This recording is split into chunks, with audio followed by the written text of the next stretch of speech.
So a week from Friday is when all missing work is due. So make sure you're working on that. Gonna go to the bell ringer.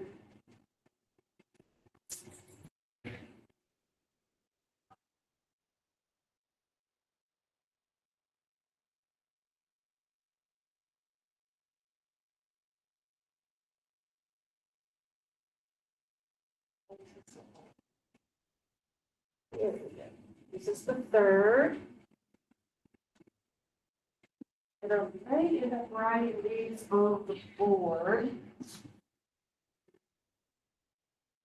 All right. So remember from yesterday, reading this graph. I'm gonna put this first part out. See if that looks it. Does that help see it a little better? Yeah. All right, so we have all these different substances in different colors here. And remember, least affected by temperature is going to have as close to a straight line as possible. In other words, there's not going to be much change as it goes across. What color line? Looks like there's not much of a change. It kind of stays flat. So this purpley pink one here, and that is NaCl for number one.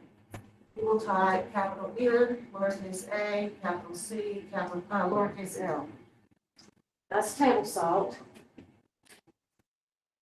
Which substance has the greatest solubility at 0? So you're going to go, you're going to see which line is the highest at temperature 0. So on this 0 line, what is it? It's still the purple. So number 2 is also NaCl. Because it's able to hold the most amount at 0 degrees.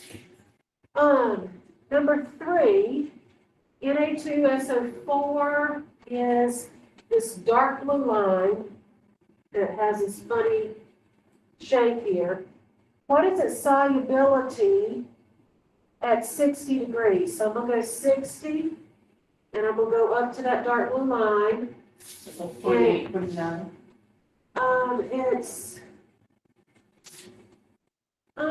I would make it just a little bit lower. I'd probably say maybe 46. It's very close to the center. Remember to put degrees Celsius. If you want to be able to type a little circle up, I think there's a T with a little 2 tool, and you can just type a lowercase o, and that'll get that degree up there. You just have to click back off of that 2 to be able to type your C.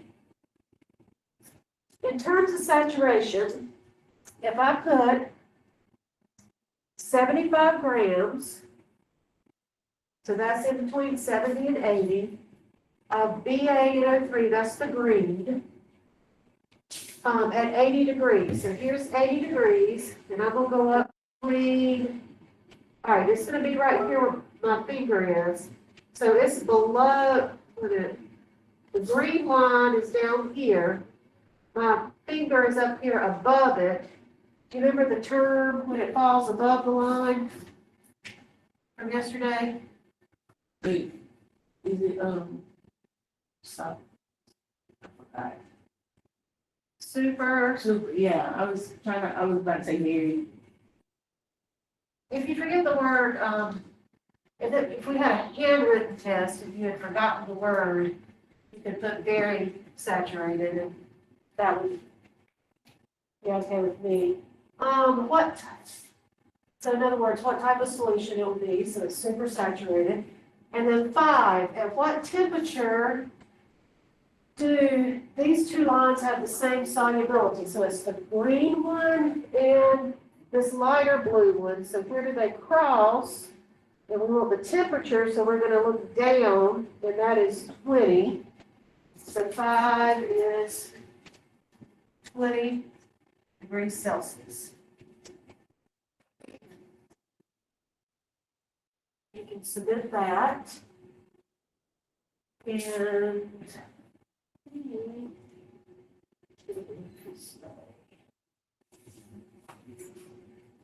Now, I have paper copy here. I'm gonna work on a review, because we're gonna test tomorrow. I also have a Quizlet and a Kahoot up there that you can practice with. I just need to get this up here so I can write or type. And I may sit down and type.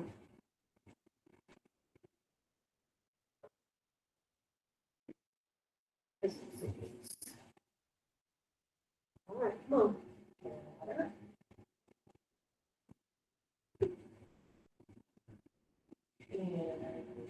Notice at the top, I said unit 1, it's really unit 2. So I think what I'm gonna do is I'm gonna sit over here, so I can type on this as we go. Let me find my.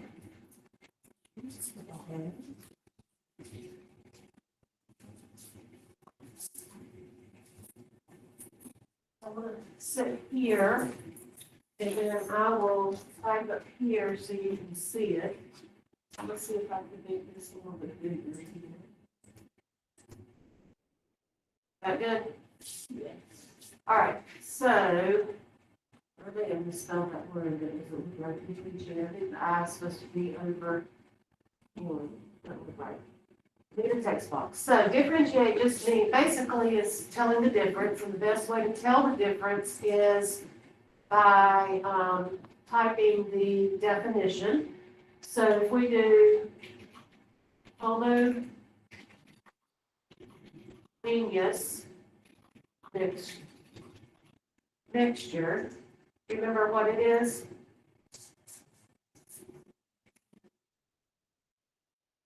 Homo means same. So this is when there's an even distribution of components.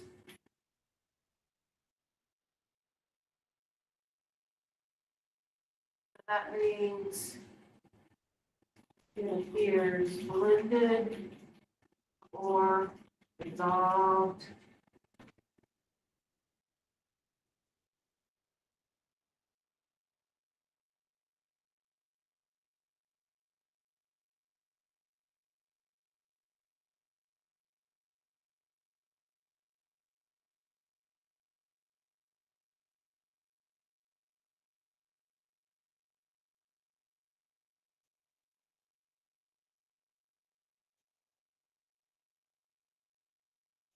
And this one is just uneven, it's the opposite distribution.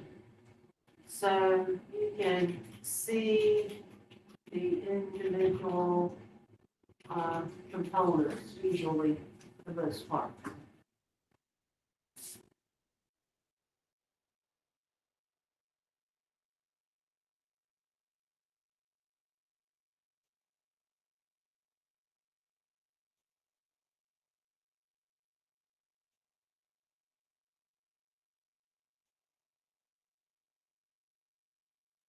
As doing it together, it'll be easy.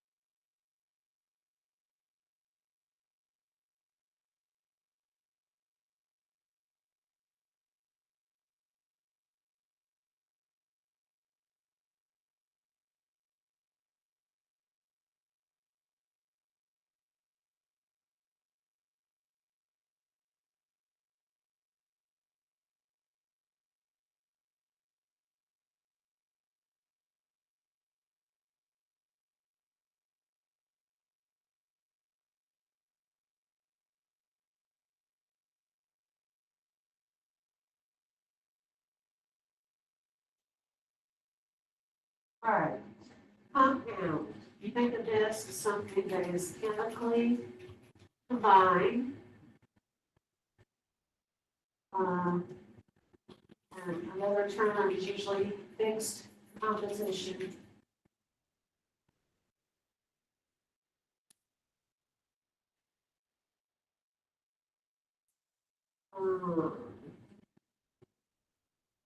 And then a mixture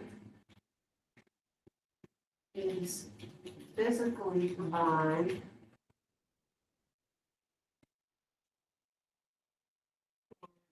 variable composition.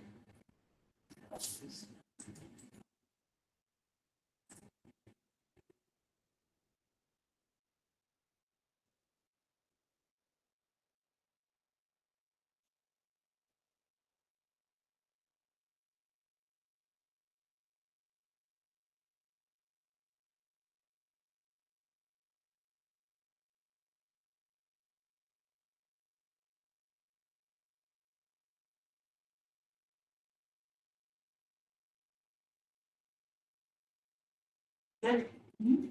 All right, down here, you're completing this. So we had two types of matter. We had mixtures and, back from my notes, this was substances.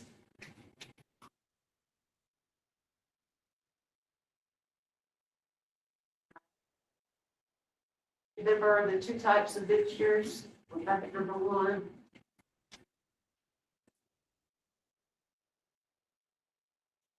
Are heterogeneous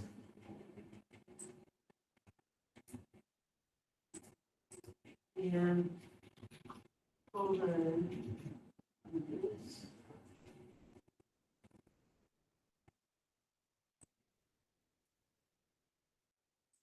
Our substances are going to be elements and compounds.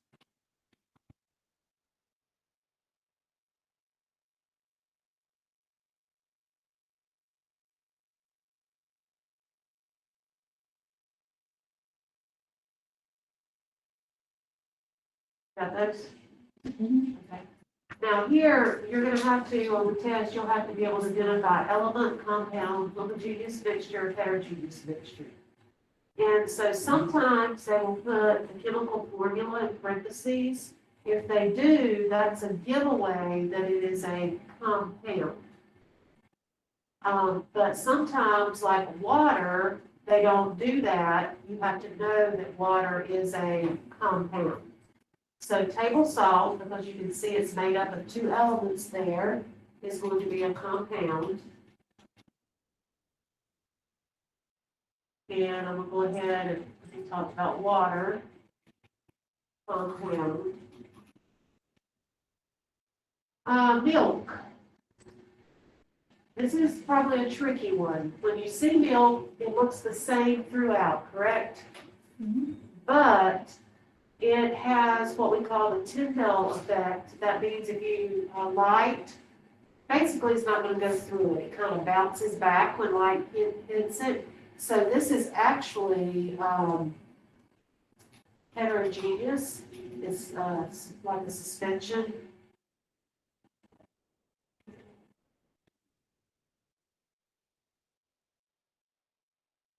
Oxygen.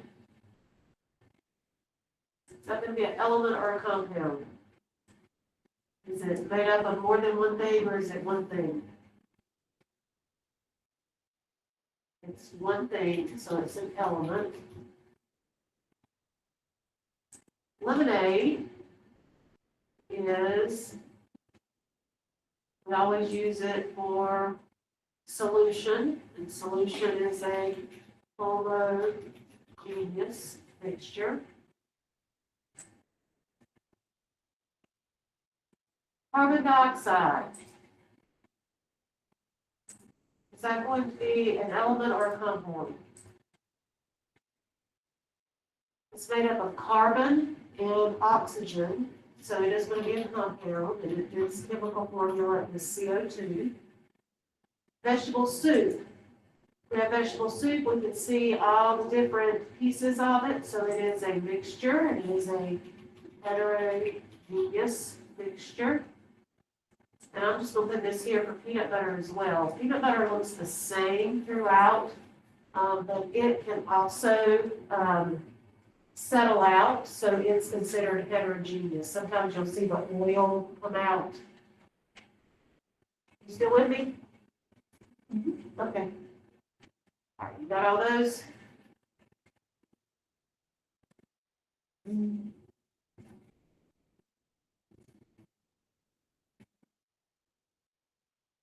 this last heterogeneous goes with both G and H.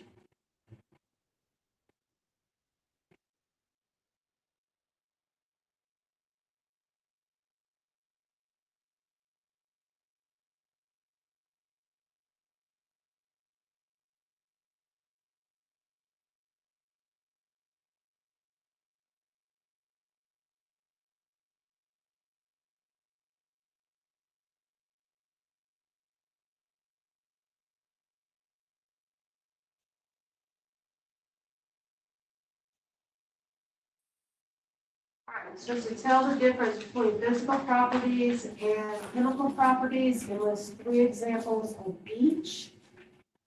So physical properties can be observed or measured without changing the chemical identity. So observed or measured without changing the chemical identity of the substance. All right, 3 examples would be mass, volume, color, density,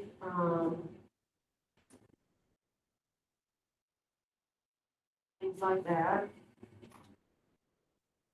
Chemical properties. All right. Done. Why are you falling asleep on me? What's wrong? You look good. All right. These change the chemical identity of the substance. So, example is toxicity,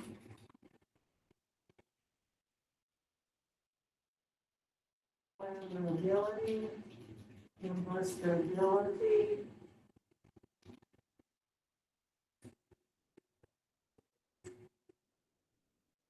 so if it is, think of it as the ability to.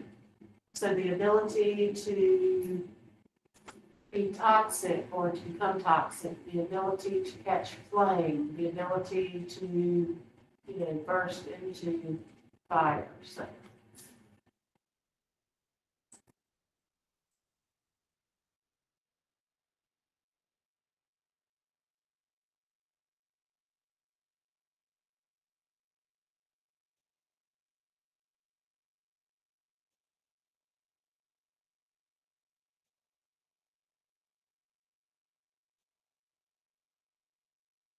for this next one, we're just explaining the difference. And so chemical changes, chemical changes will change the identity of the substance, physical changes do not. In other words, chemical changes produce a new substance, physical does not. Physical would be like changing the size of something, like putting paper. You don't change it into something other than the paper. You just made it smaller.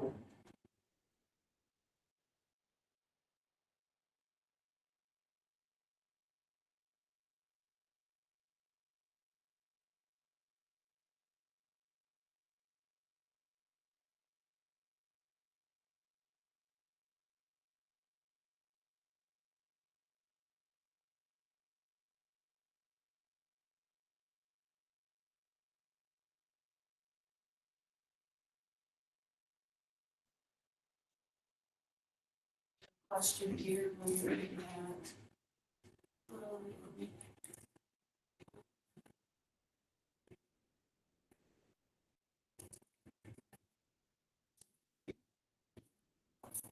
Something from this song here.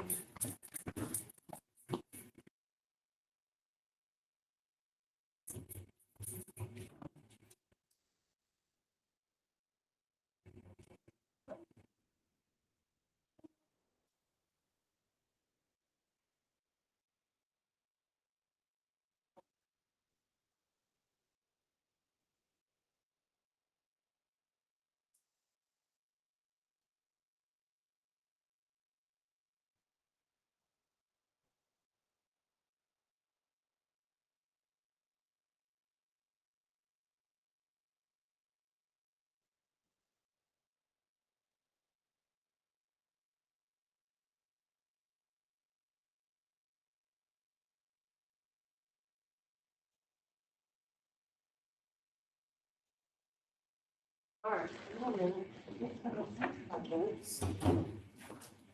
Oh.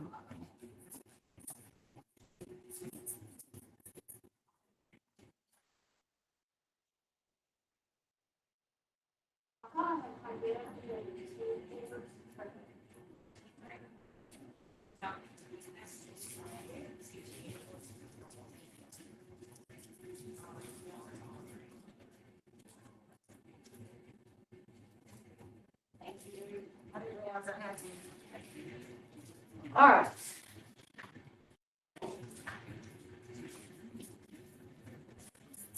All right, number 7, we are finding density, or finding mass rather, because here it's saying find mass. So if I highlight, I want to find the mass. So if you remember our triangle, let me write this one. If you remember our triangle that I showed, so density is D, mass up here, and volume here. All right, so a piece of metal is 4 centimeters by 10 by 12. So that means I have to, and it says hint, find the volume first. Well, since I've given 3 measurements, that means it's probably rectangular in shape. I multiply those together, so 4 times 10 times 2. So if you're writing, you can just copy what I have. If you're typing, you may not be able to do the triangle there. 4 times 10 is 40, times 2 is 80. So my volume is 80 centimeters cubed. I have density here, and I want to find mass. So if I cover up M, I have density times volume. I'm going to have to do some exercise in mine to get you awake. Density times volume. So I'm going to have 2 times 80, and that's going to be 160.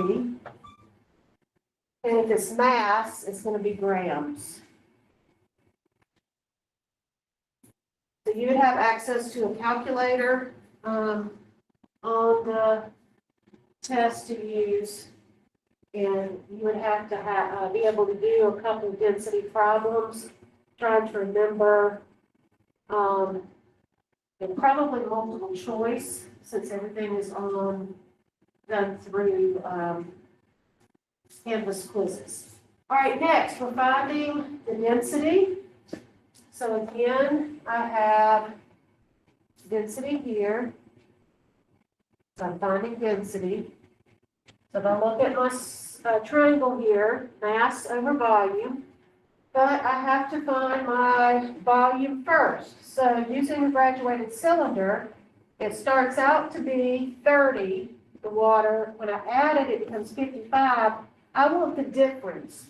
So I'm going to take 55, subtract 30, and that is 25 ml. So now I have volume and I have mass. So for density, it's mass divided by volume. So density equals 15 divided by 25. Now this one I do have to use the calculator for. 15 divided by 25 is decimal 6 grams per milliliters this time because that's what my volume unit was. All right, so you will have some volume or density problems that you would have to do on the test. Like I said, it'll probably be multiple choice. All right, now we're going to classify these as physical or chemical. Now, we talked about boiling right here with our phase graph. Remember, boiling is a phase change. It's not creating a new substance, it's just putting that substance into a new form. So it's going to be physical. Only if it creates something new will it be chemical. If I crumple the paper, it's still paper. I didn't change what it is, I just changed what it looks like. Burning, we know, is chemical. Freezing and evaporating here, so E and D, I'm going to put together. They're both physical. Think of our phase graph. It doesn't create something new. That should be rusting. I left the E off here. These two, rotting and rusting, are both chemical. So I'm just going to write it one time. Sawing is just cutting some wood into a different size or plastic. So that's physical, and crushing is physical. So these last two are physical. You will have some questions on your test where you're going to have to identify physical and chemical changes. So starting D and E are together, F and G are together, and H and I are together. All right, got these?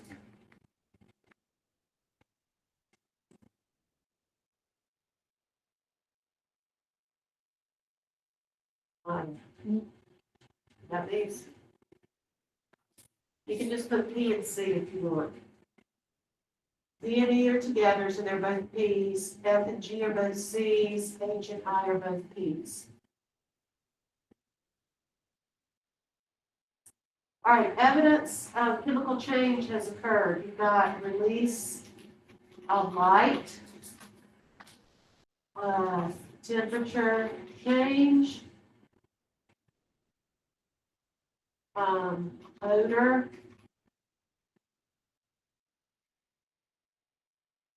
sudden color change,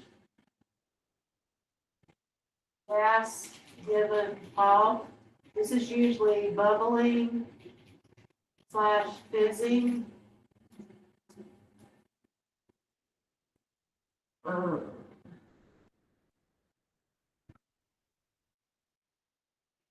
Sudden appearance of a solid.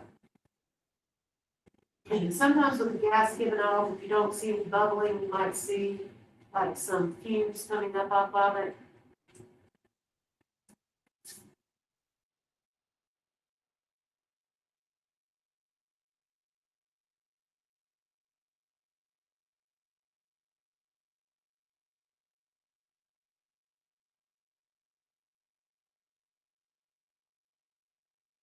All right, so there's 3 principles of kinetic molecular theory.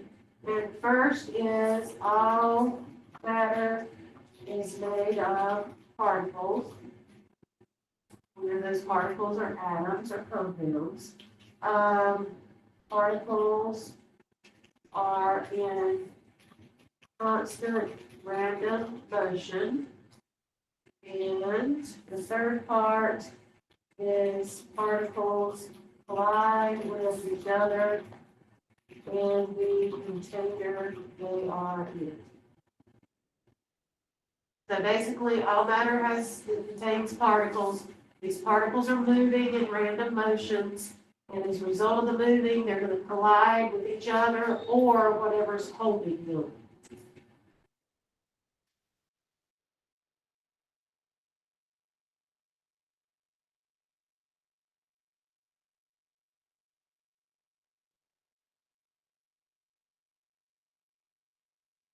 All right.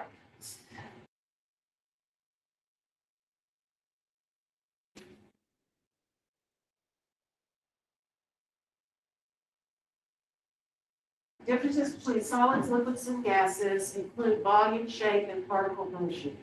So if we do solid, we're going to say that they have a fixed volume,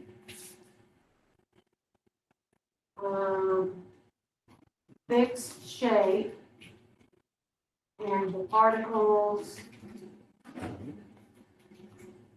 vibrate. Liquids have a fixed volume. They can change the shape, they take the shape of the container, and particles slide or flow past each other. And gas, no fixed volume or shape, and particles move freely.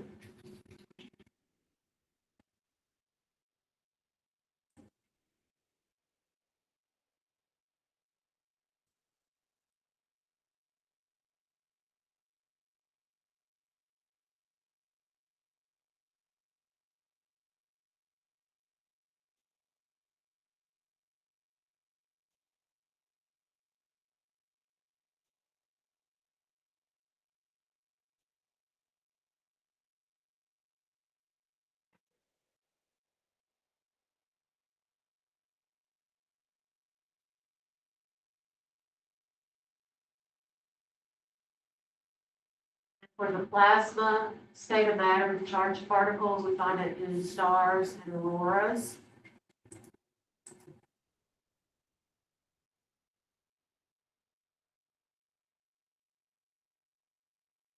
Here again, emphasizing that state change, changing from one state of matter to another, is physical because the chemical makeup of the substance does not change. Liquid water, water in the form of ice, and water in the form of water vapor, they all are the same substance. They're just in different forms, and they're just changing energy. They're not changing the molecules.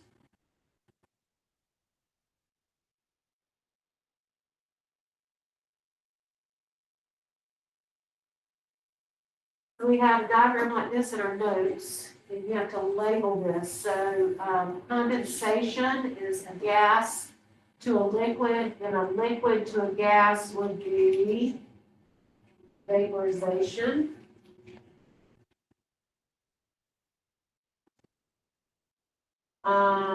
B is going from solid to liquid. Solid to liquid is melting. And C, liquid to solid, is freezing. So you will have something like this on your test that you'll have to label. You'll have something similar to this as well to label. So, number one is solid.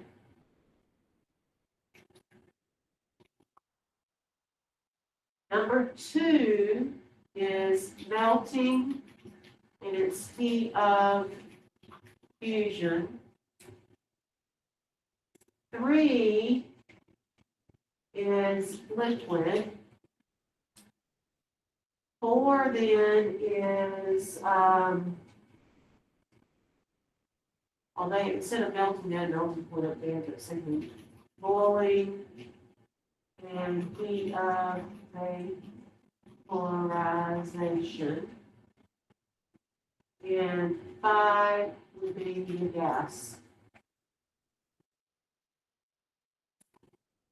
So you have to have an idea of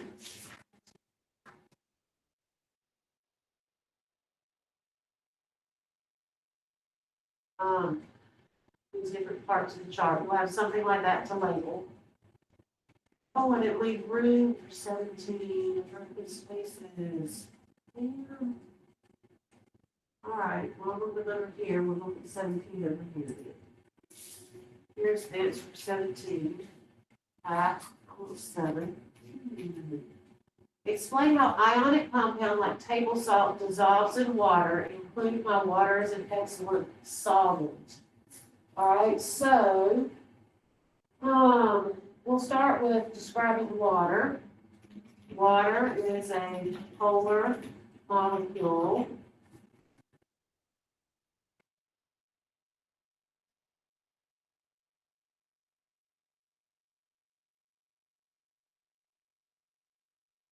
Which makes it an excellent solvent.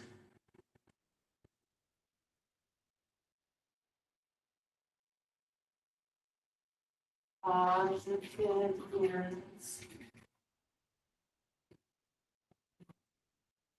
ends of water will attract to negative ions of salt.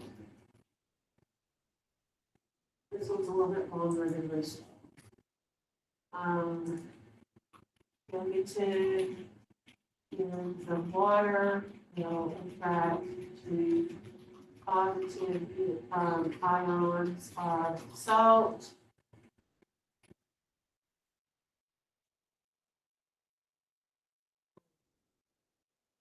This attraction pulls the ions away, and the water surrounds the ions. It just keeps doing that until all of it is taken care of. I'm just gonna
All right, so to increase the rate of dissolving is a physical change.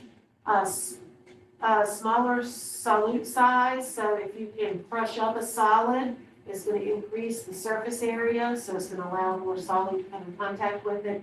You heat the solvent, it increases the temperature, particles collide more, and then stirring the solution allows more solvent that should become not some in contact with the particles.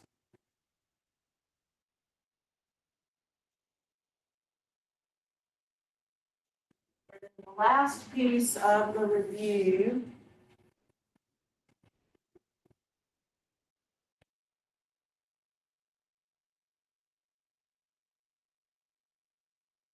is lower reading graphs.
I'm going to decrease this a little bit so we can get it here.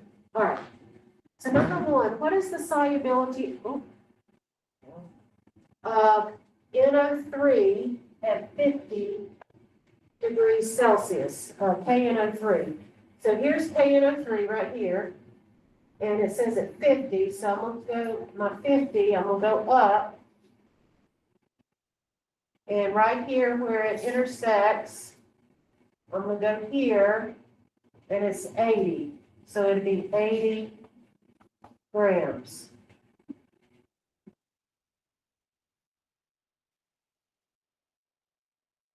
Solubility, I guess it's per milliliter, I guess. Anyway, 80 grams. So how many grams of NH3 can be dissolved at 45? So NH3 is right here. It's right here. And it said 45. So 45 is between 40 and 50. So I'm going to draw a little line up here. All right, it intersects this line right here. And that is 30.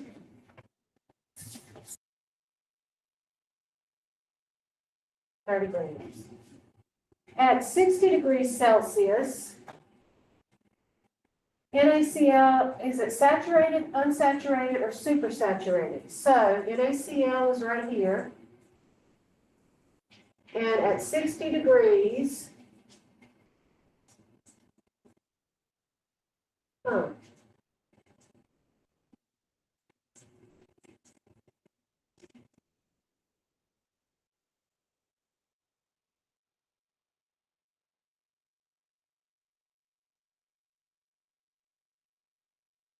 should have it now. At 50 degrees.